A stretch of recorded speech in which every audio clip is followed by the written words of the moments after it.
hatrany ry havako, ny fahasoavan'i Jesoa Kristy Tompontsika. Amen. Andeha araka hivavaka isika. Misaotra anao mandrakariva izay ry Tompo Iray izay an-danitra, indrindra rehefa mifarana tahaka an'izao ny herinandro, satria miara-misaotra anao izay ny amin'izay nataonao tao amin'ny fiainanay, na ny fianarana izany, na ny asa aman-draharaha, ny didy aman'andraikitra, ny fiainanay tsirairay avy, ary ny fiainan'ny isam-pianakaviana. Misaotra Tompo fa niaraka taminay ianao, niaro no mba nitantana ihany koa. Dia hiatrika indray ny faran'ny herinandro izay, ny fanahinao masina hiasa ty anatinay, hanomana anay Tompo, ahafahanay manompo anao soamantsara any am-piangonana Rapitso amin'ny anaran'i Jesoa. Amen. Arak'izany ry havana dia arabaina isika satria tratra izao faran'ny herinandro izao, ary araka ny tolombavaka teo dia hiomanantsika izany amin'ny fiatrehana ny fanompoam-pivavahana Rapitso.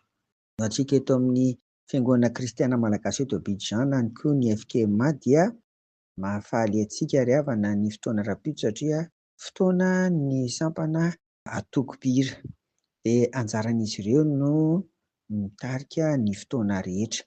Ary dia ny andinin-tsoratra masina hotoriana amin'izany dia arak'izay hita ao amin'ny Efesiana 1:2, andininy 12. Andininge vakiantsika amin'ny anaran'i Jesoa izany, mba ho fiderana ny voninahiny izay nanantena an'i Kristy rahateo. Amen. Izany ry havana no hanorenana ny toriteny Rapitso ao anatin'ny lohahevitra antsika ny amin'ny mahefa ny zavatra rehetra ilay Andriamanitra hivavahantsika. Io fotoana Rapitso io dia miavaka satria sady fotoana izay hitokanana an'ireo lay fitaovana samihafa azon'izy ireo hoentina amin'ny fanamafisam-peo tahaka amin'ny micro sy ny sisa izany, ary koa hanokanana an'ireo fanamiana vaovao hoentina midera sy mankalaza ary manome voninahitrin'Andriamanitra. Noho izany io dia fotoana lehibe ho an'ny atoko-pira ary ho antsika fiangonana izany. Rapitso ry havako dia eny amin'ny plateauntsika no mivavaka ary miditra amin'ny 4.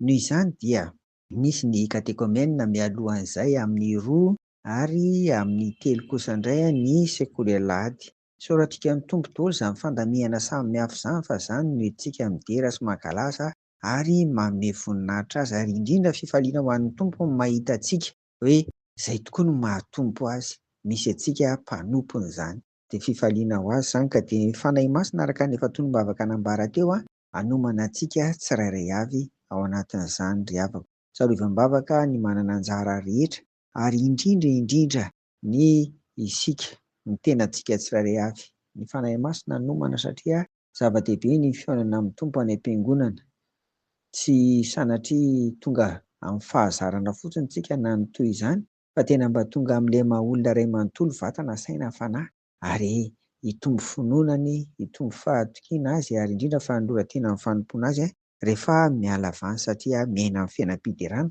araka io lohateny io izany. Dia samy ho tratry ny Rapitso ry havana, ho an'Andriamanitra irery ny voninahitra.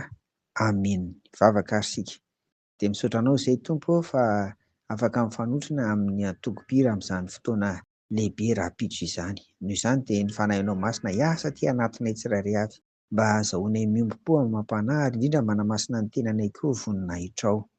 Koa dia tantany ny fotoana rehetra hatramin'ny voalohany ka hatramin'ny farany Tompo, mba ahafahanay tena miteranao tokoa, miteranao, satria matoa izay tahaka izao dia noho ny famindrapo sy ny fitiavanao. Dia apetraka aminao manontolo ny fiainanay, mba samy ho tratry ny Rapitso soamantsara. Amin'ny anaranao ry Jesosy Kristy Tomponay, nanaovanay izany vavaka izany. Amen. Ho aminareo ny fiadanan'i Jesoa ry havako. Amen.